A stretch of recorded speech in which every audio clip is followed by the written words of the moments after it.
Y ya estamos en compañía de Belén Albonací, de nuestra psicóloga. ¿Cómo estás, Belén? Bien, ¿tú cómo estás? Belén, primero queríamos darte un saludo atrasado. Bueno, ayer tuvimos una discoordinación, debía haberte avisado previamente No, no hay de que había problema. un videoprograma, etcétera, pero bueno, queríamos hacer el saludo, aunque sea un poco retrasado, pero un saludo a través tuyo a todos los psicólogos de Magallanes.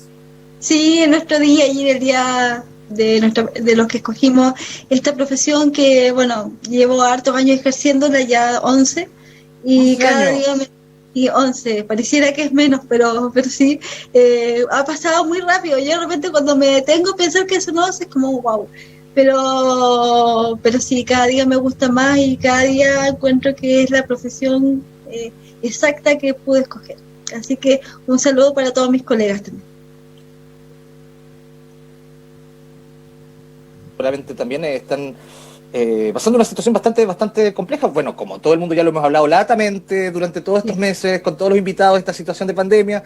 Parezco ya disco rayado, pero bueno, hay ciertas cosas que quedan en evidencia y respecto a una de esas es la salud mental, que próximamente Sí. vamos a comenzar a abordar en un bloque especial, en un programa especial respecto de eso, y que las atenciones por salud mental, según entiendo, se han disparado las consultas respecto de la situación. Sí, se han disparado y yo creo que este fenómeno, como lo hablábamos la semana pasada, se va a ver incluso acrecentado cuando finalice la pandemia, porque muchas personas no han tenido el tiempo aún de detenerse a analizar cómo se sienten con todo esto. Como que uno cuando está bajo presión vive el día a día y funciona, hace funcionar la rueda como sin poder detenerte a pensar. Yo creo que cuando ya todo esto pase vamos a poder hacer ese decantar y decir, wow, ¿qué pasó? ¿Cómo me sentí? Y ver todos los efectos que tuvo. Por eso, si bien se ha disparado ahora, yo creo que también va a necesitar mucha ayuda posterior a que todo esto termine. Perfecto. Y bueno, volviendo un poquito al tema de tu profesión y volviendo a hacer el saludo extensivo a todos los psicólogos que Sí. conozco, mi prima si me está viendo, la Glorita Paz, un abrazo gigante y bueno, amigos psicólogos, etcétera. ¿Qué ha sido quizás lo más, digamos, el blanco y el negro de ejercer esta profesión? En tu Oh, caso súper particular, elige dos situaciones. eh, blanco y negro, de repente es que es como difícil decir que es negro porque tienes que vivirlo día a día en tu profesión, pero de repente ver el dolor y sentir el dolor de las otras personas y sentir que una persona está sufriendo y que quizás ha sufrido por muchos años y también eso también se convierte en algo muy bonito porque uno es parte de esa sanación, muchas veces orienta, ayuda. Nosotros no tenemos una varita mágica, pero sí podemos ayudar y orientar a las personas para que vayan recuperando muchas cosas. Sobre todo es difícil cuando te toca con niños, trabajar con niños, ciertos temas complejos, eso también cuesta, o adultos mayores. El adulto mayor es un tema que igual es muy complejo por toda la historia de vida, mucha soledad muchas veces, historias difíciles de abandono, entonces son temas que golpean. Y lo bonito es recibir el cariño de tus pacientes que después tú los encuentras, pasa el tiempo y ya los ves bien y te siguen saludando y se crea un vínculo que yo creo que siempre está porque ellos formaron parte de tu vida y fueron importantes como profesional y como persona, porque uno también aprende mucho de cada uno de ellos y uno también forma parte de su vida en un momento que ellos estaban más vulnerables y necesitaban quizás una palabra o un consejo en el momento adecuado. Entonces, tiene muchas cosas bonitas, tiene momentos difíciles, pero yo creo que si pongo en la balanza, muchas más cosas bonitas. Excelente. Pero Belén, tú personalmente para llegar a ejercer has tenido que desarrollar una carrera extensa, luchar contra varias situaciones. Bueno, para Sí. quienes no te conocen, tú tienes una discapacidad que impide que puedas caminar, entonces te tienes que desplazar a distintos lugares en una silla de ruedas. Bueno, yo cuando te conocí a través del periodismo, tú tenías una consulta médica, trabajar en una consulta médica que no está cerca de tu casa. Entonces, incluso eso ya era un tema respecto al desplazamiento, por ejemplo, también ir a la Sí. universidad. Las personas con ciertas condiciones es muy difícil que puedan primero salir del colegio y luego estudiar una carrera universitaria y mucho más de poder desarrollarse como profesional. Sí, es complicado. Si la vida en general te va poniendo como eh, trabas o vallas en el camino a todo el mundo cuando tú tienes una discapacidad, sea del tipo que sea, es más compleja, porque si bien se está trabajando por la inclusión, todavía falta mucho, como bien dices tú, la infraestructura no está habilitada. Yo recuerdo que esa consulta estaba en un segundo piso y tenía que subir todos los días una escalera de caracol, entonces era como, pero son metas que uno va pasando. Lo importante es que este tema se aborde, el tema de la inclusión, y poder trabajar por una ciudad realmente inclusiva, que no sea. De hecho, mi sueño, si tú preguntas, sueño como psicóloga y como persona con discapacidad, es que la palabra inclusión no exista, que ya seamos todos tan iguales, que no haya incluso esa diferencia de incluir a alguien, sino que seamos un todo. Sería el sueño ideal de la sociedad ideal. Claro, por supuesto, pero para llegar a ese punto, y no solamente con lo que es el mundo de la discapacidad, sino también con otro tipo de situaciones, por ejemplo, la situación de la mujer, etcétera, se han creado ciertos mecanismos, por ejemplo, la paridad. Respecto también de lo que es la empleabilidad, tengo entendido que en empresas donde hay más de 100 personas, al menos una tiene que ser una persona con discapacidad. Pero ¿qué hacer cuando esta situación no es bien llevada? Quizás comentábamos antes fuera del aire, días antes de cuando estamos coordinando esta entrevista, que en muchos casos uno tristemente se entera de que muchas de estas empresas prefieren terminar pagando la multa. Sí, la verdad que este es un proyecto de ley que en el trasfondo lo que busca lograr es muy lindo, pero tristemente no se ha ejecutado con la rapidez que debería. Piensa tú que esta ley se promulgó en 2018 y a una hora, acá por ejemplo, yo estuve informando sobre el tema, a ver cómo vamos, porque siempre el tema de la inclusión es un tema que yo lo llevo siempre y siempre es como mi bandera de lucha, porque lo vivo diario, e inclusión en el mayor sentido de la palabra, a los niños, a las mujeres, a los adultos mayores, a las personas con discapacidad. Todo lo que abarca el concepto de inclusión para mí por lo menos es muy importante. Y estuve viendo este tema y acá deberían haber 35 empresas que estén adheridas a la ley de inclusión laboral, y de esas 35 hay solo 17 que se han adherido. Ya, entonces falta mucho. Si uno empieza a buscar las causas, señalan varias. Por ejemplo, el tema de que no logran homologar los perfiles de los cargos con las personas que se postulan, por ejemplo, que no saben cómo homologar un cargo o cómo hacer un perfil para que se adecue a una persona con discapacidad, que no han capacitado a los recursos humanos de las empresas para eso, que de repente las empresas no tienen la infraestructura para poder contratar a una persona con discapacidad, y todo lo que implica modificar esa infraestructura, porque no somos una ciudad accesible, dificulta aún más el tema de la contratación, que como decíamos es preferible pagar una multa, o quizás no pagar una multa. Muchos optan por prestar servicios a una tercera persona, una tercera empresa, que sí tenga personas con discapacidad contratadas, o entregar donaciones a entidades que trabajen en el tema de la discapacidad, más allá de implementar sus empresas para potenciar el tema de la inclusión laboral. El tema, como mencionabas, de la brecha educacional, si bien una persona que no tiene discapacidad, el promedio son 12 años de escolaridad, la persona con discapacidad el promedio son 9. Ya. Y ya ahí tenemos una brecha bastante importante, porque no se pueden optar a un gran abanico de cargos a los cuales postular, y enseñanza superior, te estoy dando 9 básica, entre básica y media, o sea, promedio, primero, medio. Entonces, superior es más complejo. Por supuesto, mucho más complejo. Y reflexionando un poco sobre lo que conversabas, hay que poner mucha atención, porque al momento de darle el cupo a una persona con discapacidad, uno tiene que darse cuenta como empleador de que uno está dignificando a la persona que está recibiendo este trabajo, que le está dando un sentido a su vida, y no es solamente darle un cheque o un espacio, un escritorio, sino más bien le está dando un espacio de vida, que en la vida laboral de una persona son 8 horas al día, y prácticamente un tercio de lo que vivimos, que es muy importante para todas las personas tener un trabajo digno.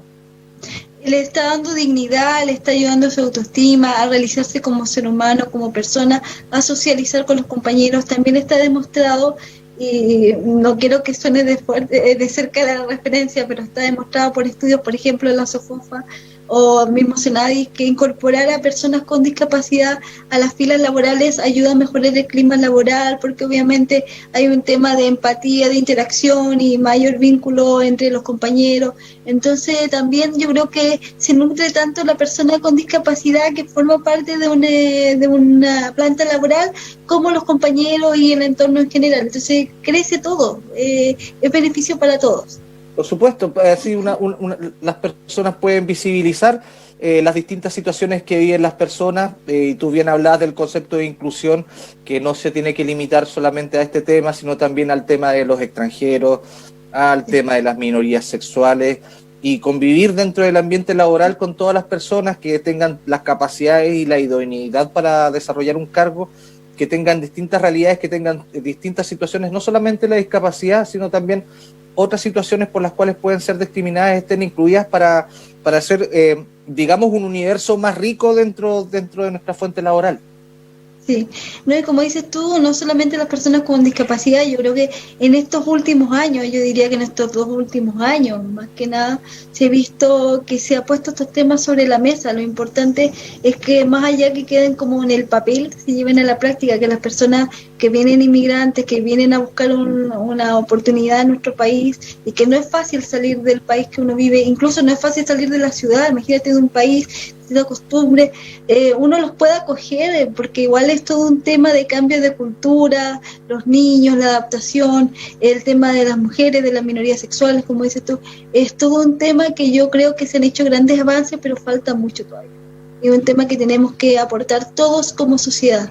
Yo creo que todas estas cosas que han pasado nos van a ayudar a tener una mirada más amplia y a poder ser más empáticos sobre todo. Y yo siempre he dicho que quizás si hay algo positivo en esta pandemia, volviendo al tema de la pandemia, es que nos ha reconectado con la empatía, con el ponernos en la piel de la otra persona y tratar de sentir qué siente otra persona y salir un poco del individualismo que teníamos tan arraigado en nosotros hasta antes de esto, en un ritmo de vida tan rápido, en un ritmo laboral que era el exitismo, de tener cargos, de tener plata, de tener cosas, y nos habíamos olvidado de ser personas. Yo pienso así. Y quizá este fue el gran remesón para que nos pudiéramos conectar con eso tan esencial y tan bonito de ser seres humanos. Aunque suene cliché, siento que es así. Sí, suena campaña post-terremoto, pero realmente es más o menos similar la situación que pasa acá en Chile. Siempre cuando hay estas situaciones, todos nos damos un poquito cuenta de lo que le pasa al de al lado, pero después pasa el tiempo y parece que pasa también siempre lo mismo, nos olvidamos. No olvidarlo, que estas grandes lecciones que nos dé la vida nos hagan como un antes y un después. No puede ser que la vida no cada cierto tiempo como que nos ponga a prueba como para volver a reconectarnos con algo, porque parece que el ser humano no termina de aprender y vuelta a enseñarnos lo que ya deberíamos tener interiorizado. Belén, y bueno, ayer conversaba a las 16:30 con el Seremi de Vivienda, José Miguel Orcos, y también quería hacer el análisis dentro de lo que ha sido tu experiencia como una persona con discapacidad, desplazarse para poder ir a su punto de trabajo. Y a mí me encanta hacer este ejercicio contigo porque tú no lo ves desde el lado de la victimización, sino no, más bien para nada. Le das así como toda la mirada, mira, esto es lo que realmente pasa en tal y tal situación. Porque conversábamos con él y él nos decía respecto de que lo importante, y en buena hora que lo tenga súper presente, lo importante es tener una cosa tan básica como las veredas del centro de la ciudad, ojalá de toda la ciudad, pero de los lugares en especial donde hay más afluencia de público. De los lugares de trabajo. Uso común. Claro, para que las personas se puedan desplazar, porque, bueno, tú me comentabas el otro día que de repente, bueno, tú desplazándote diariamente por la ciudad, una silla de ruedas te duraba un mes y la más barata te salía, por decirte, 100 lucas. Claro, o sea, por ejemplo, a mí y eso que gracias a Dios yo tengo la fortuna de tener mis papás, que es quien me moviliza, tener vehículo, pero también hay momentos que tengo que utilizar mi silla de ruedas para movilizarme, y hay momentos que la tenía que utilizar, y cuando la tenía que utilizar en forma más cotidiana, al máximo en la calle, me dura un mes. y termina desarmada y hay que volver a invertir, y como dices tú, la más barata sale 80.000 pesos, y lo mismo pasa con los coches de las guaguas. Entonces todo un tema que la ciudad no está accesible, no solamente para quien anda en una silla de ruedas o quien utiliza una ayuda técnica, sino en general para la mayoría de la sociedad. Pensemos también que nosotros somos una sociedad que nos estamos envejeciendo. La tasa de número de adultos mayores en Magallanes es mucha en comparación al resto de la población, y obviamente tenemos que adaptar el entorno para prepararnos para eso. Tenemos factores ya que nos juegan en contra, como el clima, el viento, la lluvia, las escarcha, etcétera. Y si le sumamos a eso que no existen adaptaciones de infraestructura que nos ayuden, se complejiza aún más el tema. Piensa tú, yo siempre divido el Boris en dos: la Boris accesible y la Boris inandable. Es como, y está súper delimitada. Por ejemplo, tú vas hasta, no sé, la Cruz Verde de Boris, o ya es de ahí para la plaza es la Boris accesible, y de ahí para allá, Unimar y todo eso, es la Boris inandable. Está marcado como eso. De hecho, es cosa que se pongan a mirar las calles, que se pongan a mirar las veredas, que se pongan a mirar las bajadas de calle, y el cemento está en muy malas condiciones. Sí, esperamos, bueno, las autoridades ayer, en todo caso, conversamos con el Ceremi de Vivienda y Urbanismo, José Miguel Orcos, y él nos decía y nos mostraba con un mapa que todo eso está planeado, de que se va a desarrollar de una forma amigable. Era una soft city, una ciudad suave, o sea, se implicaba esto también, además la convivencia de los vehículos motorizados con una ciclovía, etcétera. Pero lo muy importante que igual yo quería remarcarle eran los pastelones por donde circula la gente caminando, porque por ahí tienen que circular, por ejemplo, las personas con discapacidad, y no por la ciclovía. No, obviamente las ciclovías están maravillosas, pero la vereda es como bajarte a caminar. Es lo básico. Es lo básico que tiene que estar. Sí, o por ejemplo, es el primer nivel. Claro, o sea, si vamos a hablar de inclusión, si vamos a hablar de que una persona se sienta parte de una sociedad, yo creo que lo más básico es poder andar por las calles. Si tú ves, si bien el tema de la inclusión y la discapacidad se ha abordado, yo no veo muchas personas con discapacidad paseando en labores, por ejemplo, en un día de sol. Claro. O muchos adultos mayores, o muchas personas con alguna ayuda técnica, bastón, burrito. No hay, y no hay porque es difícil. Entonces, o por ejemplo los parques, claro, son muy bonitos estéticamente, pero les ponen piedregullo, y para una persona que ocupa este tipo de asistencia es complejo porque se traba. Entonces, o te puedes tropezar o te puedes caer. Entonces yo siempre digo que quizás la gran clave es, cuando uno va a construir este tipo de infraestructura, es consultarle a distintos grupos, incluido adulto mayor, persona con discapacidad, qué les acomoda, qué les es útil para ellos, porque de repente te construyen poniéndose en el lugar. Esa es como la empatía malentendida, en el fondo. Te construyen poniéndose en el lugar tuyo, pero no es útil para ti. O te hicimos un baño, sí, pero no me queda cómodo. Sí. O sea, es como... Los amigos de Agassi siempre recuerdan una anécdota que en este momento no recuerdo, pero también respecto de una situación similar, por ejemplo, con los semáforos con pito, pero que con el viento les lleva el sonido. Entonces, sí, claro, entendemos el punto de... El concepto es ese, que le pregunten a la persona que lo va a utilizar si realmente qué cosa le es útil o qué es realmente cómodo para ellos. Simplemente... incluir a las personas, incluir a la sociedad en toma de decisiones que nos van a afectar a todos. Los edificios públicos, también está la ley de accesibilidad universal, pero todavía no logramos que eso modifique los edificios públicos de la ciudad. Y pienso que eso debía haber estado listo en 2018, y estamos a 2000, y dicen que ahora hay una prórroga hasta el 2022 para que recién se empiecen, como ya tendrían que estar listos. Tantos detalles. Tantos detalles que uno podría hablar. Belén, un gran abrazo, esperamos tenerte los próximos días aquí para seguir hablando de todos estos temas: inclusión, psicología, salud mental, en fin. Belén, un abrazo gigante. Cuídense, un abrazo, cuídense todos, y a tener paciencia con la pandemia, que espero pronto termine. Sí, por supuesto.